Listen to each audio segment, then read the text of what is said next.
What's up, guys? All the great coaches in college baseball lead their teams in different ways, man. They have their own unique style, they all build their own unique brand, and they all create different legacies on their way to winning baseball games. My guest here today is 3 wins shy of becoming the winningest head coach in Duke baseball history, and his servant leadership style has not only had tremendous impact on the program, but on all of the student athletes that are fortunate enough to play for him. It is an absolute honor to welcome back to the Nine Hole Podcast, Chris Pollard. Coach, how you doing today?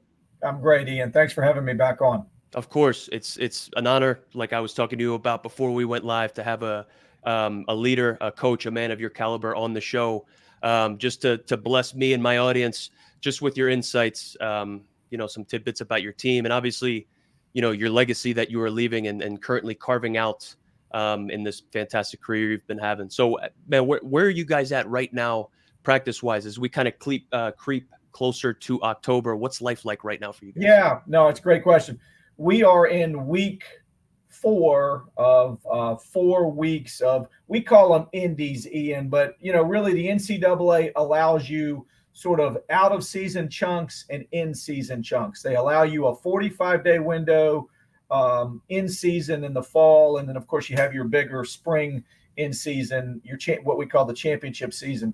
And so we have a 4-week ramp up to the start of our fall season, and we're in week 4 of that ramp up. And so we'll have some sim game this Thursday and Friday, which will be the first time our hitters have gone live against our pitchers and vice versa. And then we'll start into full team stuff on Monday, the 23rd. So excited to get guys out there in one big group. We've been in sort of small groups here these first few weeks, and looking forward to more of a cohesive practice unit when we start on Monday. That's awesome, man. Love seeing college baseball ramp up. Obviously, as the the season starts, school starts, everything gets back into full swing of things. I love it. I love this time of year. So you're entering your 13th season as head coach here at Duke, man. Had a great 2024, 40-20 record. NCAA regionals, won the second ACC tournament. Man, you set the home run record, second consecutive year, 115 home runs, man. What was your take overall on the 2024 campaign, man? And how do you measure success on the season more so than just, the win and loss record? Yeah, no. Well, first off, it was a powerful reminder to me that you can't read too much into the fall or preseason. It's a time for development. It's a time for exploration and kind of seeing where guys fit best. And the reason I say that, Ian, is because we weren't very good in the fall, and we honestly weren't very good in the preseason. And it was a really good year. It was fun to watch it kind of fall in place as we led up to the start of the season.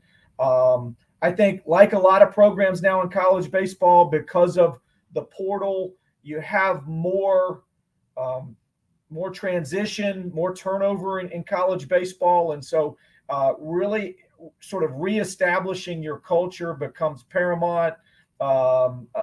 Giving guys opportunities to mesh with each other is so important. And then, watching that come together in the spring and see guys become the best versions of themselves and see the team become the best version of itself. It's really rewarding. But, we had moments during the fall and during the preseason where we were kind of scratching our head and wondering if this team was going to figure it out or not. And that's, to me, become the real fun part of the year-to-year journey through a college baseball season, the cyclical nature where you sort of, like you said, you start in July and then you culminate the end of the following June. So it was a lot of fun. We had a great group of guys. It was fun to see them really reach their full potential. What's going on, everybody? We as baseball players, we as athletes, we all have something in common that we all share with one another. At some point, our careers are going to come to an end.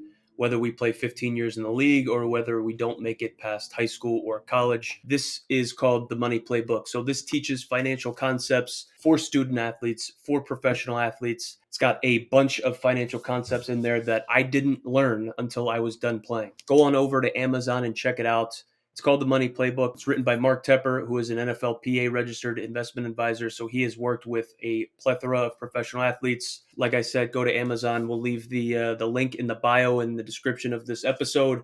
It's a must-have. Check it out. Let me know what you think. So you had mentioned, kind of the turnover and the impact that the transfer portal might have had on the game. Obviously, how you shape a roster, how you go about your business, trying to handle everything on the field, man. What is your take on kind of the uncertainty with some of the rules moving forward with baseball, with the roster sizes? And what do you think what's your take on, is it beneficial with the transfer portal? What do you got on, what it's doing to today's game? Well, so the last 2 years, we've seen the biggest seismic shift in college athletics, and certainly it's impacted college baseball that we've seen in several generations. I heard Mac Brown say it best. College athletics has changed more in the last 2 years than it has in the previous 25 years. And so we've had this one seismic shift, and I think everybody has, constantly trying to, keep your feet underneath you in this shifting sand. And now we have another seismic shift on the horizon. The challenge, Ian, is nobody quite knows exactly what that shift is going to look like. Where is this House versus NCAA settlement actually going to fall? I really thought that, maybe a week or so ago, we were going to start to see some clarity, and then it would be sort of dotting I's and crossing T's on this new landscape. Obviously, the judge, sort of punted the settlement back to the NCAA and wants some changes. And so how do those changes sort of change the overall theme of the settlement? I think what our current expectation is that we're going to see roster limits in college athletics. I think it's likely that we're going to see a 34-man roster in college baseball. There will be some deregulation. If this all comes to fruition, there will be some deregulation with scholarships, so that rather than being sort of NCAA norms, decisions about scholarships are going to be handled on the conference level, and more often than not on the institutional level. And so there's going to be sort of maybe a wider disparity across our sport of what institution to institution schools are doing with scholarship. And obviously that Title IX has big time implications there, being a non-revenue male sport. And so there's just a ton of uncertainty, and unfortunately, the folks that get hurt most by all of this uncertainty are the student athletes, and in particular, those high school student athletes in the 25 and 26 class that now are sort of becoming the innocent victims of some shifting landscape in college athletics. And so it's a very uncertain time for those recruits and their families. I feel for those recruits and their families. Heck, I've got a 2026 recruit in my own house who's living through this process. And so I don't know exactly where the dust settles. I think, one of the big pieces of the puzzle that has to fit this whole thing is, how do these changes impact NIL? And when a player signs a scholarship, are they signing a multi-year agreement with the school, which maybe limits some of the current transfer movement? I think it could be that all of this is a net positive for college athletics and for college baseball. It could lead to sort of more stability, less movement year to year. I think at one point last summer, we had close to 5,000 college baseball players in the transfer portal. that's not a sustainable model, and that's not really good for anybody. But again, I think sort of creating some regulation around NIL is going to be important to create that stability. And that's the part of this whole thing we don't know enough about yet. Yep. So I feel the same way, man. I just seeing the influx of NIL opportunities, the influx of NIL money, and how players can kind of, transfer as they choose to go chase that low hanging fruit, to go, get the bag, as you will. And then they end up kind of damning their career almost. They don't transfer over to a better situation. They just chase the money, whereas they could potentially be developing more so if they stayed put. The grass isn't necessarily always greener. I try to not verbalize it, but the way I see it is it's almost as if you're transferring away from adversity. Like, hey, I committed here. It doesn't seem like this is the best spot for me right now. I could potentially get a better opportunity here, better NIL money. The grass might be a little bit greener. I almost felt as though it could be, transferring away from adversity. I'm not sure if that's with the NIL money, that's the way to go, right? Chase the NIL money. I don't necessarily like that. It's going to be interesting to see how it all plays out. Obviously, with the game kind of changing and some rules kind of being tweaked, the 34-man roster, right? That's a little different. How is that necessarily going to impact you guys? What's going to be the strategy for that? And is that going to impact how you recruit high school guys versus portal guys? Yeah, that's a great question. I think a couple of things. Number one, at the top of the list, I think it makes two-way players, guys that can play positionally and also pitch. I think it makes those guys extremely valuable.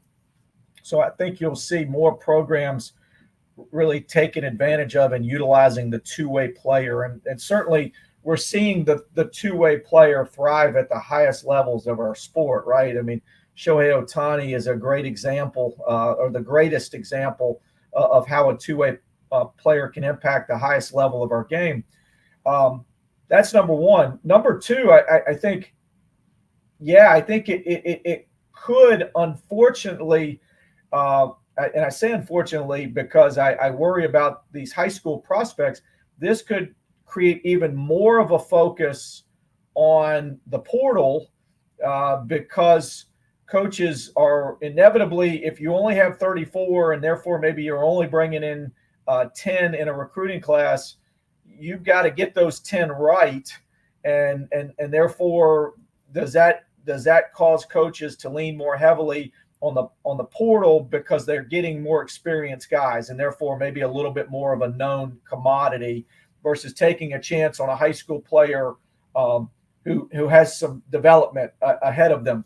So that I think it is a concern. I think the other concern, just in terms of player development, is this is going to actually, in a lot of ways, decrease reps. It's going to decrease opportunities for development. And I know that sounds counterintuitive. You think less players, well, they're going to get more opportunities. My fear here, Ian, is that when you reduce the roster to 34, you make it much harder to inter-squad scrimmage in our sport. And so I think you're going to see less scrimmage-style competition day-to-day in practices. And to me, that's where some of your most important development happens with players, is that one-on-one battle between pitchers and hitters. And you're just not going to simulate that as often because of the decreased roster size, and candidly because I think everybody's going to be a little more cautious with their fall seasons because of the fear of injury, right? Especially if we certify these rosters in the fall, right? I'm hearing potentially the first day of class or September 1st that you'll certify who your 34 are. You'll basically declare your 34. At that point, there's a lot of time between September 1 and the first day of competition. And you got to work hard to make sure that, 34 doesn't become 32 or even 30 because of injury. And so I think you'll see coaches take a more conservative approach with how they scrimmage and train in the fall, trying to make sure they keep guys healthy for the spring. And I think the cost there is development, because you're not able to push guys as hard from a development standpoint in the fall. Yeah, so that's a great way of looking at it. Having to set your roster of 34 pretty early like that, that's crazy. You're going to have to schedule your whole fall kind of around not playing it safe, but making sure that those 34 guys are healthy going into the year, influencing the fall inter squads, getting after it kind of in the fall. Man, that's how I earned my spot my freshman year of college, being a walk-on. I had to come in there, and that's where I showcased, right? You can only showcase so much in indies. You can only showcase so much in the cage. Man, it's like playing those inter squads was paramount to my success, earning a spot, getting a starting spot. So, man, it's that's going to be crazy, kind of seeing how this plays out moving forward. That's insane, man. If you had a chance to kind of like redefine any key aspect of college baseball, we just talked on the things that are changing, but whether it be recruitment, whether it be development, or like any type of NCAA regulations, man, what would you change and why? Oh man, what a great question. Well, I guess the first thing I would say is that, there's absolutely a part of me that is sort of fundamentally opposed to roster sizes in general. And listen, like this, it comes with a caveat that your roster has to be manageable, and you have to be able to provide a good experience to whoever is on your roster. But ultimately, I really worry, Ian, about the future of our sport, because participation drives interest in our sport, right? And what we've seen over the last 5 or 6 years post COVID, we've seen minor league baseball contract. So there are fewer players around the country playing minor league baseball. There are fewer minor league teams. There are fewer minor league towns. And now you're going to contract college baseball Division I rosters. And if you do the math on that, if every current Division I roster was at 40, and you're contracting all of those rosters by 6 players, well, that's 1,800 players that were playing Division I baseball that are not now playing Division I baseball, along with all those guys that were playing professional baseball that are not now playing professional baseball.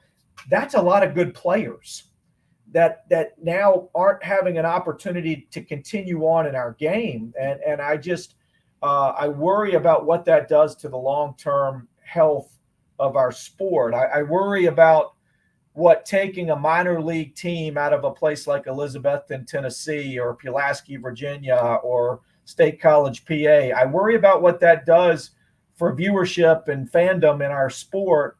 I worry when there's 1,800 less players playing Division I college baseball, what that does for viewership and fandom in our sport. So I just worry that that less participation is ultimately going to lead to less interest in our sport. And the problem, Ian, is I don't think we're going to know until 10, 15 years down the road if we've done damage. And at that point, are we too late to reverse some of that damage? All interesting points that you're hitting on right there, man. I didn't even kind of see it from that way. Didn't even think about that. So my rookie ball season, I started in Pulaski, right? Yeah. I played in the Appy League. So it's crazy that they're doing away with that. Yeah. The different teams, they're cutting them out. They're cutting out spots. It's almost, limiting spots. Yeah. What's this going to do for the game moving forward? It's kind of crazy. And what does taking that team away from Pulaski, Virginia do for the town of Pulaski? And the folks that live there in Pulaski, now their entertainment dollar and their entertainment interest shift somewhere else, and it's probably not baseball. Yep. There are probably a lot of people in Pulaski, Virginia, who were baseball fans and probably Yankees fans because it was a Yankees affiliate for years and years and years, because of a team being there in that community. And so I think there's some long-term ramifications there that we haven't thought through very well as a sport. Yep, and in that town of Pulaski, man, it's that is probably one of the most entertaining things to do in my opinion there, Yeah, right? So I'm sure it you're was. just the entertainment factor's gone.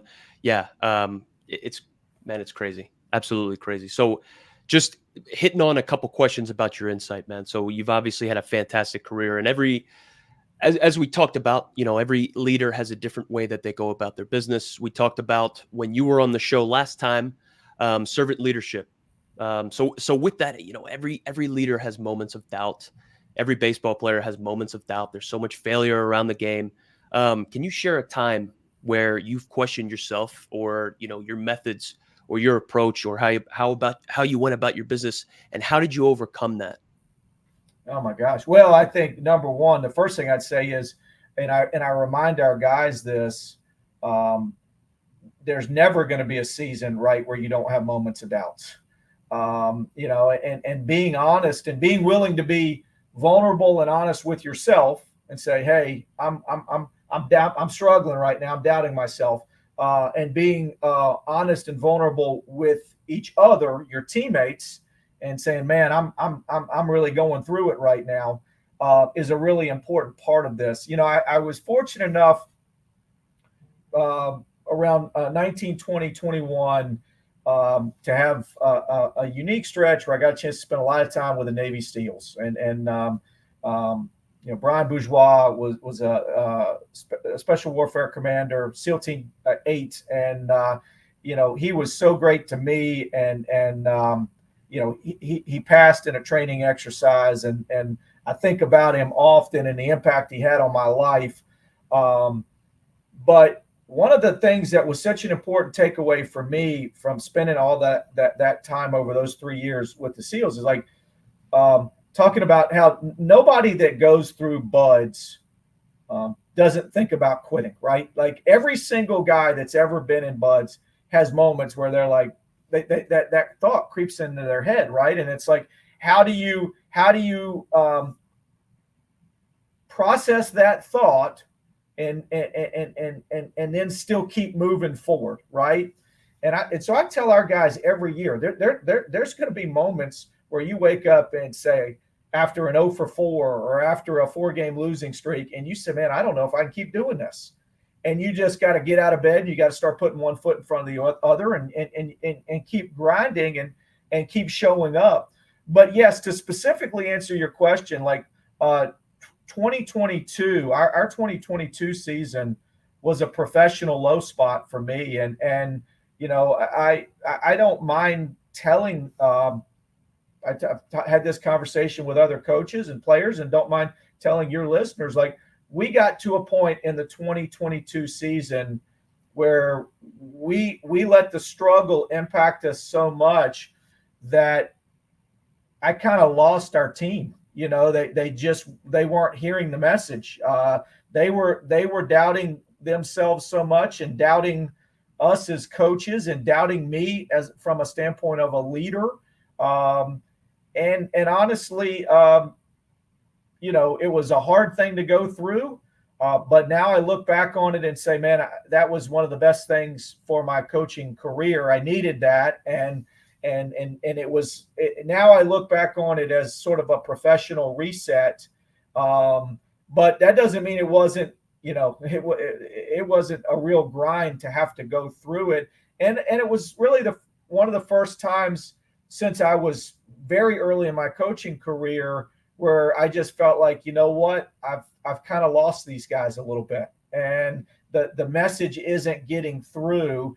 And that's a really hard position to be in as a head coach. And you have to really do some soul searching to figure out, okay, how can we get back to a point where this message is resonating? Yeah.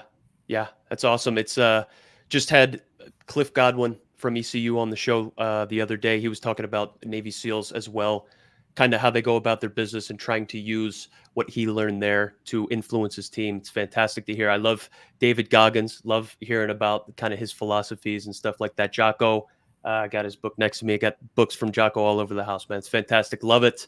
So obviously the reset was having that feeling of a reset was beneficial for you, overcoming any type of doubts, man. You've obviously throughout your career, you've been coaching a long time. You've coached some of the best players that have played the game. College baseball have moved on. You've had a plethora of players drafted under you. So you've been around and you've coached some of the best players in the game. So we've talked a little bit about overcoming doubts.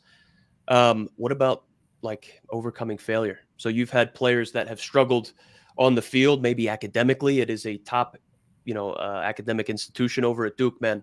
How do you teach your players to overcome failure properly? Well, for me, it's just really important. And the best guys I've ever been around have just a completely different way of looking at failure. And so for us, one of the things that's really important at Duke is to sort of rewire how guys process quote unquote failure, right? It's a real gut punch to most of our young guys when they get to campus, because they've been sort of the best at everything they've ever done pretty much their whole lives. They've been the smartest kid in just about every class they've sat in. They've been the best player on the field on just about every team they've ever played on. And these guys get to Duke as freshmen, and they're not either one of those things anymore. They're not the smartest kid in class, and they're not the best player on the field anymore. And so inevitably, they start to struggle at a level that they've never had to struggle at before. And what I saw in my first few years here is I saw a lot of guys starting to experience that struggle. And you could see this sort of thought process like, hey, this has never happened before. Something must be wrong. Either this is bad coaching, or I'm in a mechanical funk that I shouldn't be in. And one of the things that we really have to be intentional about in our program is up front letting guys know you're going to struggle. That is a good thing. It's not something that should be shied away from. It's not something that you should push back against. Do the opposite. When you feel struggle, when something's hard, lean into it. And you mentioned Jocko Willink a few minutes ago, and we do a ton of Jocko references in our program here. And one of the things that I do every year at the beginning of the year is I show the good video, right? Where Willink talks about, anytime his subordinate would come to him with an issue, and Willink would always just respond, well, good. And so we use that as an expression in our program now. Whenever somebody's struggling, whenever we're facing adversity as a team, I'll look at that individual, or I'll look at our guys as a group and just say, how do we feel about that? And guys will look back at me and they'll say, good, and so understand that like, hey, this is hard, and that's a really good thing, because hard is making me better. And I think that's one of the most important things, not only athletes, but just we as people have to kind of wrap our heads around, is like, we're so programmed to think that when it gets hard or when we're struggling, oh, this must be a bad thing, and push back against that, versus just leaning in and saying, man, I'm struggling, and so I'm just going to try to get neck deep in this. Yeah, man, it's amazing. So I've talked about, obviously, adversity with you here, kind of how the transfer portal, in my mind, could be a way to jump ship and run away from those adversities, depending on the situation, obviously. But as you level up, your adversities and your problems are going to get bigger with you as well. And as you slay the dragon and overcome those adversities, you level up as well. So I think adversity played a huge role in my career, being able to maximize and get to where I was going. So I'd love to hear that, man. I have to tell you this, Ian. I was at one of our former players' weddings a couple of weeks ago, and awesome dude, and it was a great wedding. And I was talking with one of his teammates who was in the wedding party, and they were asking me questions about the portal and about all the changes right now in in college athletics and college baseball. And both those guys made a point, and I wouldn't have thought about it till they brought it up. But they were like, Coach, like both of us would have been guys that would have gotten in the portal, like if the portal had existed. One of them, we redshirted him as a freshman because he was really struggling. The other one just had a really tough freshman year from a transition standpoint, struggled on the field, struggled in the classroom. And like both those guys to a man said, man, like staying at Duke and having to get to the other side of that and then coming out the other side of that and being better for the experience, like that was one of the most important things about my Duke journey. So to your point, I do worry. And listen, it's definitely the right decision for some guys to transfer. Don't get me wrong. Like I'm not anti-transfer, but yes, I do believe that there are some guys that can really benefit from staying the course and having to grind their way to the other side of a tough situation. Yeah. Yeah. It's crazy to see the dynamic in that and drawing the line with the views on it, how you feel about it. It's a weird situation. I don't even know how to view it. Obviously, I'm not a Division I head coach. A couple wins shy of being the winningest head coach in baseball, program history, man. I don't know how to feel about it. I just see the adversity side of things and think, man, that adversity played a huge role in my career, For sure. kind of helping me level up. So it's hopefully, players aren't taking advantage of that in a bad way, maybe to chase the easy NIL money, get away from that adversity, man. I think it could help them out. The adversity could definitely help them out. Last question I got for you, Coach. Again, I am so grateful for your time here. Number one, what is the workout routine? Because the arms are huge. It looks like you're about to bust through the shirt, man. You are jacked. And number two, if you had to write a letter to your younger self when you first started coaching, what would the advice be? What would the warnings be about the journey ahead? Yeah, no. Well, first off, that's kind of you to say, but I think honestly, the letter to my earlier self would be partly about kind of taking care of yourself, and I do try to work out every day now, and getting in the weight room is really important, I think, to physical and mental health. I always tell our coaches, like, it's so important to me because I'm a better coach when I work out. Like my head is clearer, I'm calmer, my demeanor is better because I feel better, and my stamina is better, right? So I can be out there and be more consistent in the energy that I bring to our team. And so, part of that would be in that letter to my younger self would be like, hey, don't skip breakfast, don't skip lunch. Don't say you're too busy to stop and work out. Like that work's going to still be there when you get back from grabbing a lunchtime workout.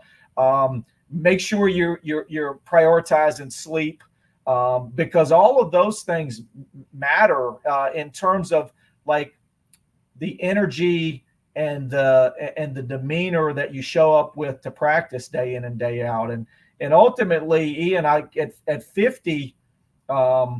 Like to sink the kind of energy into this job that it requires, like I have to do those things now to make sure that I keep myself in a, kind of in a state of mind and a state of body to be able to be present with the type of energy and passion that's needed for the job.